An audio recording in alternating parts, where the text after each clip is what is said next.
Good morning students, मैं Chaudhary Motaram Mir memorial college of education 5 NRD Bharat Haryana से। तो जैसा कि हमने पिछली कक्षा में अध्ययन किया था कि अक्षमता के दो प्रतिमान हमने लर्न कर लिए हैं, समझ लिए हैं अच्छे से, जैसे कि अक्षमता का परोपकारी प्रतिमान और अक्षमता का जैव केंद्रस्थ प्रतिमान। तो आज हम तीसरा प्रतिमान करने जा रहे हैं, वो है अक्षमता का कार्यशील प्रतिमान। तो तीसरा जो प्रतिमान है वो है अक्षमता का कार्यशील प्रतिमान।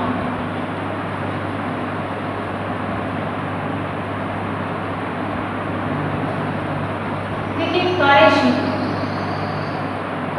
का मतलब क्या होता है? कार्य करना, कार्य की ओर प्रवृत्त होना, क्रिया करना। तो ये जैसा कि नाम से ही पता चलता है कि अक्षम बच्चे वे बच्चे जो अक्षम हैं लेकिन कार्य करना चाहते हैं लेकिन वो नहीं कर पा रहे हैं, इसलिए ऐसे बच्चों को कार्य करने के अनुरूप बनाना, ठीक है, उनकी अक्षमता की स्थिति को कम करना या वो कार्य कर सके उसके लिए उसको सक्षम बनाना, ये कार्य होता है कार्यशील प्रतिमान का। ठीक है, तो ये जो बच्चे अक्षम हैं वे क्रियात्मक प्रतिमान जो है उन्हें उन कार्यों के अनुरूप बनाता है, ठीक है, व्यवस्था के अनुसार ढालता है, जिस तरह की व्यवस्था है उसके अकॉर्डिंग वो कार्य कर पाए। तो इसमें व्यक्ति को जागरूक भी बनाया जाता है। तो ये जो कार्यशील प्रतिमान है उनकी अंतर्निहित क्षमताओं को बाहर निकालता है, उनकी प्रतिभाओं को बाहर निकालता है। जैसा कि परोपकारी और जैव केंद्रस्थ में हमने देखा कि प्रतिभाओं को बाहर निकालने का काम नहीं किया, उनके टैलेंट को महत्व नहीं दिया गया। लेकिन ये जो कार्यशील प्रतिमान है ये बच्चों की क्रिया को, एक्टिविटी को बाहर लेके आता है कि वो क्या कर सकते हैं, वो करना चाहते हैं लेकिन वो नहीं कर पाते हैं। तो क्यों नहीं कर पा रहे हैं, उस वजह को दूर करना है, उनको कार्य के अनुरूप बनाना है। तो ये कार्यशील प्रतिमान का कार्य होता है। ठीक है, अब हम करेंगे कार्यशील प्रतिमान के गुण।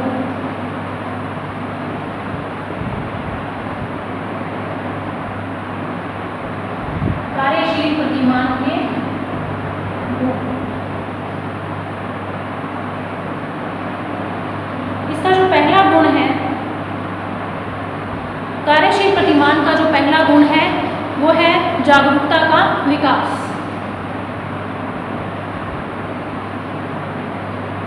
जागरूकता का विकास, इसमें कार्य करने के प्रति जागरूकता पैदा की जाती है। अक्षम बच्चों को उनके अधिकारों के प्रति जागरूक किया जाता है और उन्हें यह बताया जाता है कि उन्हें भी ये सारे अधिकार प्राप्त होने चाहिए जो बाकी बच्चों को प्राप्त हैं। जैसे कि उनमें अधिकारों में हम शामिल कर सकते हैं शिक्षा का अधिकार है, ठीक है, और वाद विवाद का अधिकार है, प्रतियोगिता में भाग लेने का अधिकार है। तो ये सारे जो अधिकार हैं ये उनको प्राप्त होने जरूरी है। तो इन अधिकारों के उपयोग के बारे में भी इस प्रतिमान में बताया जाता है। उसके बाद है व्यवहारिक कौशलों का विकास।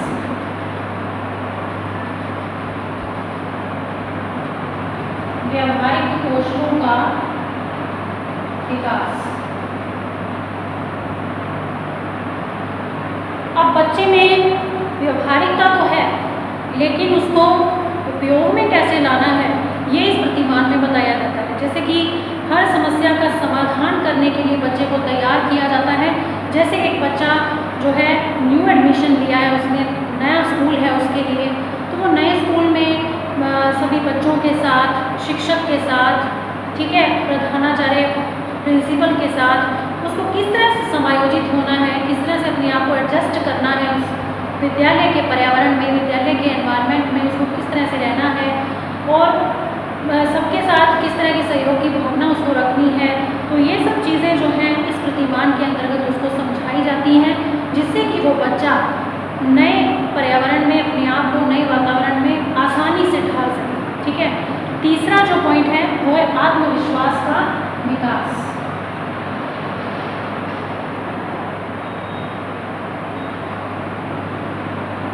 आत्मविश्वास पैदा करता है ये प्रतिमान, क्योंकि अगर कार्य करने के अनुरूप बना ही दिया तो अक्षम बच्चे को कॉन्फिडेंस हो जाता है कि हाँ मैं ये कार्य आसानी से कर लूँगा क्योंकि मैं इसके लिए सक्षम हो चुका हूँ।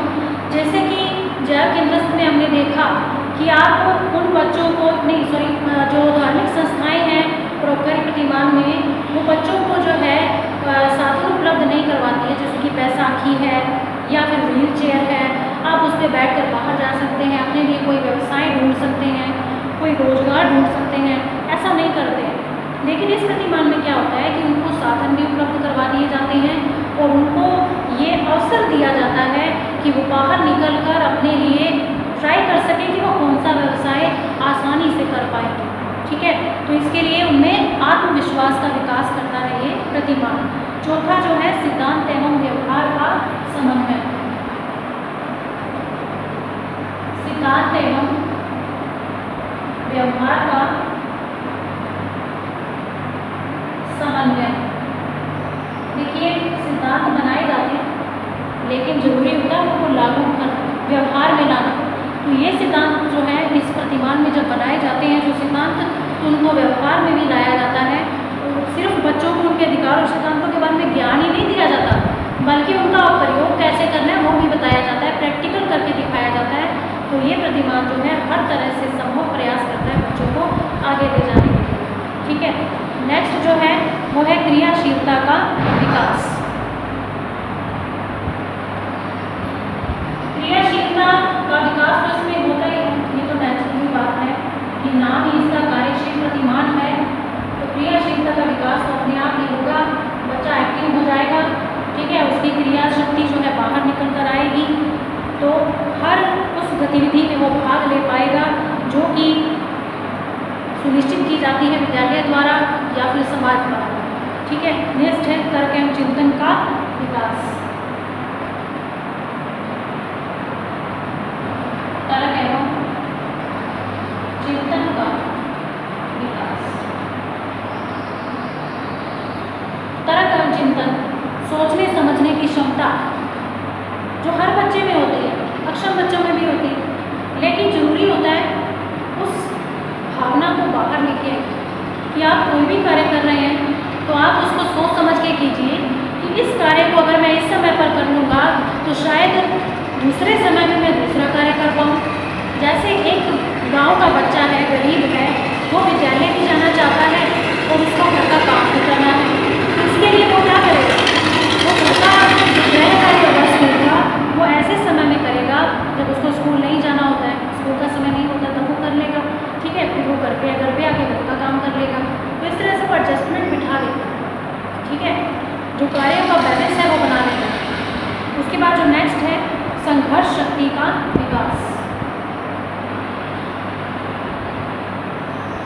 संघर्ष शक्ति का विकास। संघर्ष तो अपने आप ही करेगा वो, जब उसे हम कार्य करने के अनुरूप बना देंगे। ये प्रतिमान जब उनके हितों के संरक्षण के लिए, उसके अधिकारों की प्राप्ति करवाने के लिए उनको उनके अनुरूप बना देता है, तो ये बच्चे संघर्ष करने की शक्ति उनमें पैदा हो जाती है, अपने आप पैदा हो जाती है। और ये बच्चे जो हैं विविध संगठनों के सदस्य भी बन जाते हैं और ये अपने कार्यों को पूरा करने के लिए तरह तरह की योजनाएं भी बनाने लगते हैं और उनको उसमें सफल होने के लिए प्रयास भी पूरे करते हैं। ठीक है, जो नेक्स्ट है उद्देश्यपूर्ण प्रतिमान। तो नेक्स्ट जो पॉइंट है इसका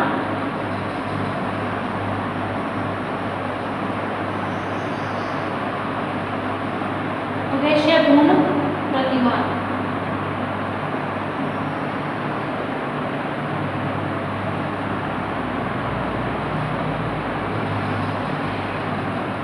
उद्देश्य तो है ही इसका। इस प्रतिमान का प्रमुख उद्देश्य है बालक बालिकाएं जो अक्षम है उनको इस योग्य बनाना कि जिससे वे किसी भी रूप में किसी विशेष संस्था पर या किसी विशेष व्यक्ति पर निर्भर ना रहे। ठीक है, ये इसका मुख्य उद्देश्य है। नेक्स्ट है आत्मनिर्भरता का विकास।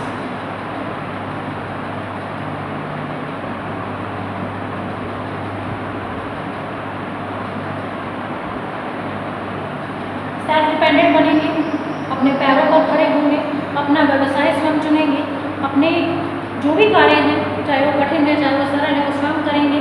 तो इस योग्य इनको बना देना, आत्मनिर्भरता का विकास उनमें किया जाता है, कर्मयोगी कर्मठ बनाना।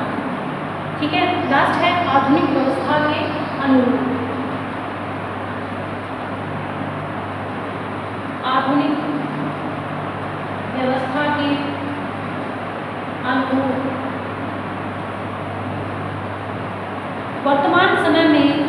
मान्यता पर ज़्यादा विश्वास किया जाता है, रूढ़िवादी परंपराओं में नहीं। ठीक है, जो तथ्य है, जो फैक्ट है, उसको सही माना जाएगा, ना कि किसी की बनी बनाई बातों पर, किसी की सुनी सुनाई बातों पर। ठीक है, तो ये जो प्रतिमान है, वर्तमान में बच्चों को जो भी अधिकार उपलब्ध हैं, उनकी संख्या बढ़ाने की बजाय ये जो अधिकार हैं ये सब बच्चों को मिल जाएं, उसके लिए प्रयास करता है। ठीक है, यानी सारे बच्चों को वो अधिकार मिलने चाहिए, इस पर ज़्यादा जोर देता है, ना कि उनकी संख्या बढ़ाने पर जोर देता है। ठीक है, तो ये थे कार्यशील प्रतिमान के गुण। अब करेंगे कार्यशील प्रतिमान के दोष। देखिए, गुण के साथ साथ दोष भी होते हैं। कार्यशील प्रतिमान के भी कुछ दोष हैं जो इसको थोड़ा सा पीछे कर देते हैं। कार्यशील प्रतिमान के दोष।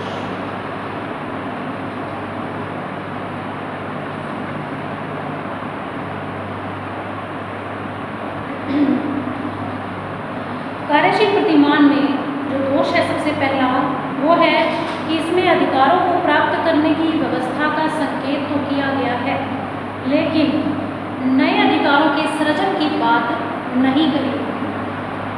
मतलब समझिए आप कि अधिकार तो मिलने चाहिए, अधिकारों को प्राप्त करने की बात भी है, लेकिन उन अधिकारों को उसमें परिवर्तन करना और नए अधिकारों का सृजन करना, इसकी कोई बात इसमें नहीं कही। ये पहला दोष हो गया। दूसरा है, इस प्रतिमान में सिद्धांतों को प्रयोग की तुलना में कम महत्व दिया गया है। देखिए, कोई भी जब प्रयोग होते हैं तो उससे पहले कोई ना कोई नियम होता है, कोई ना कोई सिद्धांत होता है जिसको आप प्रयोग में लाते हैं। तो सिद्धांत के बिना प्रयोग का कोई महत्व नहीं है। लेकिन इस सिद्धांत में क्या है, इस प्रतिमान में क्या है, सिद्धांत को ज़्यादा इंपॉर्टेंस दी जा रही है और प्रयोग को कम इंपॉर्टेंस दी जा रही है। ठीक है, तो नए अधिकारों का सृजन नहीं किया जा रहा है, नए अधिकारों का सृजन नहीं, सिद्धांतों को कम महत्व। ठीक है, और तीसरा है, जो प्रतिमान है वो समग्र विकास के लिए नए अधिकारों के सृजन की बात नहीं करता, जबकि परिस्थितियों के अनुसार अधिकारों में परिवर्तन होना चाहिए, परिस्थितियों के अनुसार अधिकार जो है बढ़ने भी चाहिए। ठीक है, उनमें सुधार भी होना चाहिए। तो ये कुछ कार्यशील प्रतिमान के दोष थे जो मैंने आपको बताए। तो ये फिलहाल इतने ही हैं। इसके बाद हम लास्ट जो प्रतिमान है हमारा, अक्षमता का मानवाधिकार प्रतिमान, उसे शुरू करते हैं।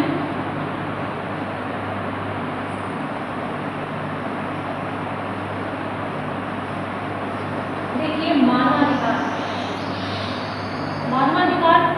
मानव के अधिकारों की बात करता है। अक्षमता का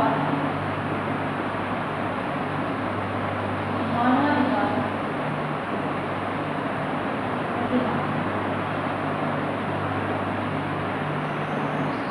चौथा है। ठीक है, तो ये बात करता है मानव के अधिकारों की। इसमें जो है वास्तविक रूप से ये पूर्ण प्रतिमान माना जाता है, क्योंकि इसमें अधिकारों की बात की गई है सिर्फ अक्षम बच्चों के लिए नहीं, बल्कि सभी तरह के बच्चों के अधिकारों की बात कही गई है। और सिर्फ बच्चों के लिए नहीं, व्यक्तियों के अधिकारों की भी बात की गई है कि सभी व्यक्तियों को अधिकार प्राप्त होने चाहिए, अधिकार प्राप्ति उनको करनी चाहिए, उनकी जानकारी उनको होनी चाहिए, उस संबंध में उनमें जागरूकता लानी चाहिए। ठीक है, तो मानवाधिकार प्रतिमान जो है वो जो है सामान्य व्यक्ति को उसकी योग्यता, उसकी क्षमता के अनुसार अधिकार देने के पक्ष में है, और इसमें किसी भी तरह का कोई भेदभाव नहीं किया जाता, समानता को महत्व दिया जाता है, स्वतंत्रता को महत्व दिया जाता है। कोई भी छात्र है जैसे कि वो मानसिक और शारीरिक रूप से स्वस्थ है, तो वह पढ़ने की अपेक्षा बुरे कर्मों में लिप्त हो गया। मानसिक और शारीरिक रूप से सक्षम है, लेकिन वो पढ़ने में पीछे रह गया, बुरे कर्मों में लिप्त हो गया। तो ऐसा क्यों?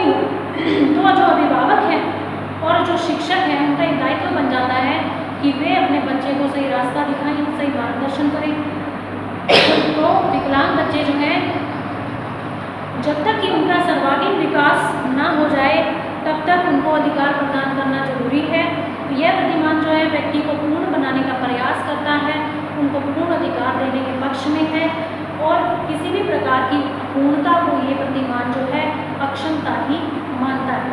तो कहते हैं किसी भी प्रकार की अपूर्णता है ना, वो अक्षमता ही है। बच्चा, व्यक्ति या कोई भी पर्सन है, किसी भी कार्य को करने में वो अक्षम है ना, या वो नहीं कर सकता या अपूर्ण है, तो उसको अक्षमता ही माना जाएगा। तो ये जो है कार्य जो मानवाधिकार प्रतिमान है उसकी भूमिका आपको मैंने समझाई। तो अब हम करते हैं मानवाधिकार प्रतिमान के गुण।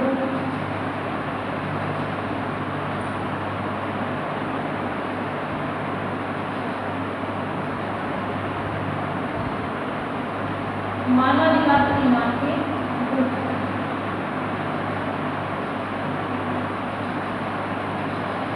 इसका जो पहला गुण है व्यापक क्षेत्र। इस प्रतिमान में समग्र विकास की बात कही गई है। इसमें अक्षम बालक बालिकाओं के लिए विशेष सुविधा के प्रावधान की व्यवस्था होती है। इसी प्रकार राजनीतिक और सामाजिक क्षेत्र में भी उन्हें अधिकार प्रदान किए जाते हैं। दूसरा है व्यापक उद्देश्य।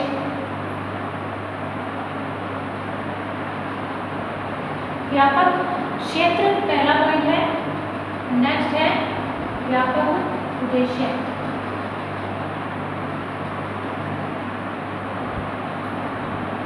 व्यापक उद्देश्य तो है इसका, क्योंकि इसमें सभी व्यक्तियों के विकास की बात कही गई है, सभी व्यक्तियों के अधिकारों की बात कही गई है। किसी अक्षम बालक के या बालिका के नहीं, बल्कि सभी बच्चों के, सभी व्यक्तियों के विकास की, सभी व्यक्तियों के अधिकारों की बात की गई है। ठीक है। तीसरा है व्यापक सोच। व्यापक सोच। व्यापक सोच इस तरह से है कि इसमें सभी व्यक्तियों या अक्षम बच्चों को विकास की संभावनाओं तक पहुंचाया जाता है कि वो किस तरह से अपना विकास कर सकते हैं। उनको वो रास्ता दिखाया जाता है, वो मार्गदर्शन किया जाता है उनका, कि वो हर तरह से अपना किसी भी तरह का विकास हो, सामाजिक है, आर्थिक है, राजनीतिक है, सांस्कृतिक है, किसी भी तरह का जो विकास है वो आसानी से कर पाए। ठीक है।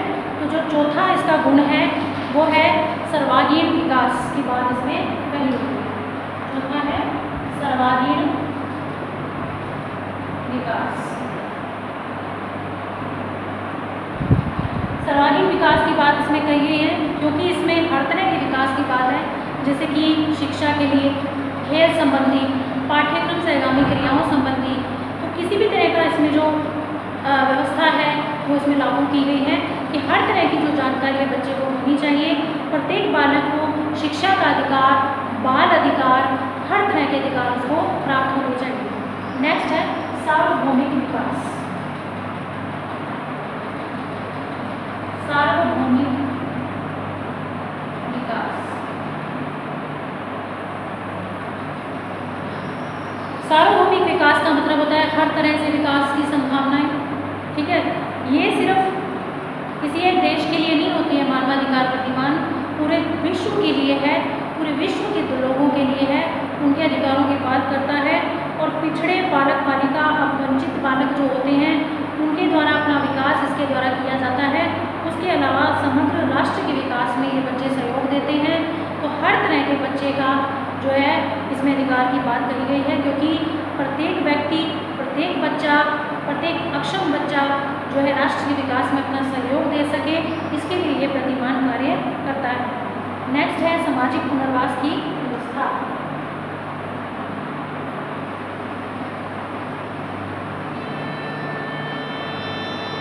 सामाजिक पुनर्वास की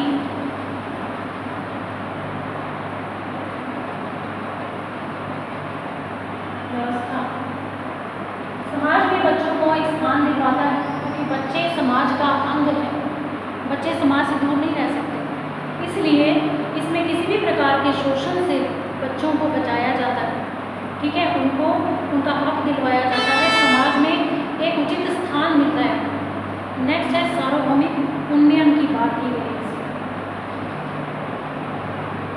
सार्वभौमिक उन्नयन होगा तो अपने आप ही समाज की भी उन्नति होगी, समाज समाज भी उनकी उन्नति के लिए प्रयास करता है। ठीक है, इस प्रतिमान में बच्चों की उन्नति की बात की गई है। तो जो समाज है वो भी जैसे कि किसी भी तरह का जो मानवाधिकारों के पालन संबंधी कोई त्रुटि हो रही है या किसी तरह का उसका उल्लंघन हो रहा है, तो विश्व के देशों में ऐसा कुछ यदि हो रहा है तो जो संयुक्त राष्ट्र संघ है या जो अन्य अंतर्राष्ट्रीय संस्थाएं हैं वो अपना इंटरफेयर इसमें करती हैं, अपना हस्तक्षेप करती हैं, ताकि इन मानवाधिकारों का पालन जो है वो अच्छे से हो सके। नेक्स्ट है आर्थिक पुनर्वास की व्यवस्था।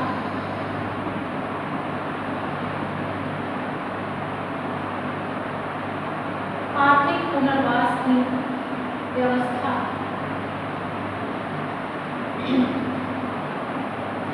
इसके लिए इस प्रतिमान में व्यवसायिक प्रशिक्षण प्रदान किया जाता है, जो कि पिछले प्रतिमानों में नहीं था। ठीक है, व्यवसायिक प्रशिक्षण प्रदान किया जाता है, सरकारी नौकरियों में आरक्षण मिलता है और संस्थाएं जो हैं इनके लिए काफ़ी हद तक कार्य करती हैं। ठीक है, इनको आगे ले जाने के लिए, इनकी आर्थिक स्थिति सुधारने के लिए सब तरह के बालक बालिकाओं, सब तरह के व्यक्तियों के लिए संस्था कार्य करती है, ये प्रतिमान कार्य करता है। नेक्स्ट है शैक्षिक पुनर्वास।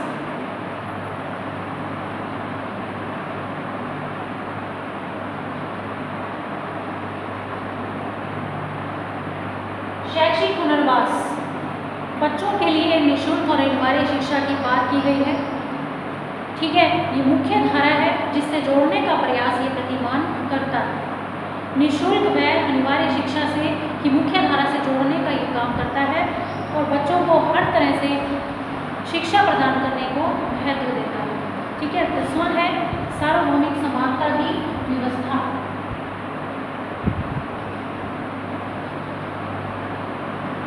सार्वभौमिक समानता की व्यवस्था,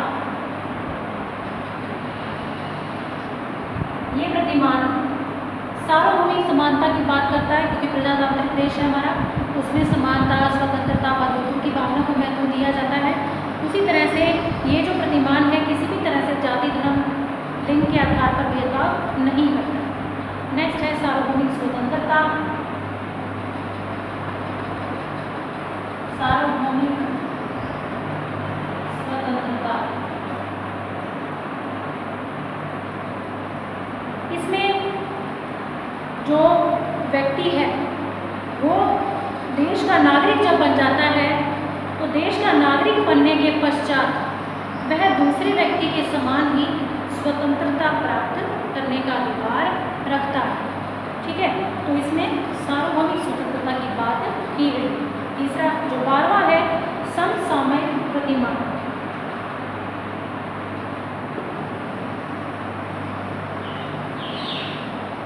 12वां जो पॉइंट है वो है समसामयिक प्रतिमान। इसमें जो अधिकारों की बात की गई है उनमें परिवर्तन भी किया जाता है समय और परिस्थिति के अनुसार और नए अधिकारों का सृजन भी किया जाता है। ठीक है, इसलिए समसामयिक प्रतिमान है क्योंकि समय की मांग के अनुसार अधिकारों में परिवर्तन करना भी जरूरी होता है, अधिकारों को बढ़ाना भी जरूरी होता है। ठीक है, और अधिकारों में परिवर्तन और सुधार भी इस प्रतिमान के द्वारा किए जाते हैं। नेक्स्ट जो लास्ट है निरंतर चलने वाली प्रक्रिया।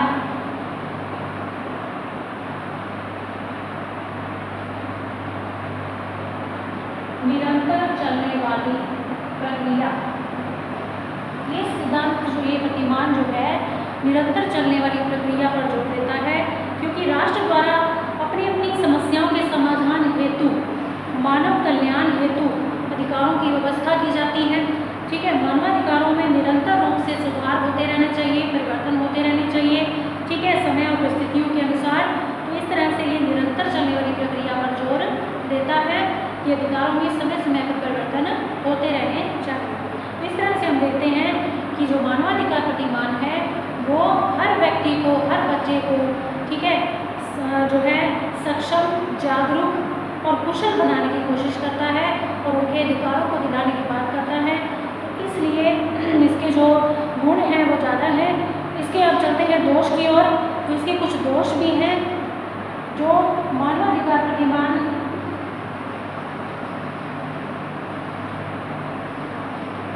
आपके हैं। जैसे कि इसमें जो पहला दोष है वो ये है कि इसमें सिद्धांत और व्यवहार में समन्वय का अभाव है। सिद्धांत और व्यवहार में समन्वय का अभाव है। यानी कि सिद्धांत बनाए जाते हैं लेकिन उनको लागू जैसे कि किया जाता है, लेकिन कब किया जाए ये निश्चित नहीं होता है। तो सिद्धांत बनने के बाद जस्ट उसको लागू कर देना चाहिए। ये मानवाधिकार प्रतिमान में कई बार ऐसा होता है कि सिद्धांत और व्यवहार में समन्वय का अभाव हो जाता है। दूसरा है मानवाधिकार आयोगों द्वारा जो आयोग बनाए जाते हैं मानवाधिकार, उनको वास्तविक रूप से जो है उनका उचित प्रदर्शन नहीं हो पाता।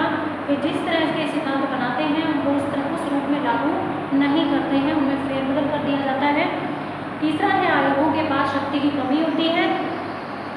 चौथा है आयोगों जो अधिकारों की व्यवस्था की जाती है इस आयोग के द्वारा, परंतु उनके जो क्रियान्वयन की होती है, जैसे कि अधिकारों की व्यवस्था की बात तो की जाती है लेकिन उनको लागू कैसे करना है इसकी व्यवस्था नहीं होती। लास्ट जो है वास्तविक रूप से मानवाधिकारों का पालन न होकर उनका उल्लंघन ही होता है।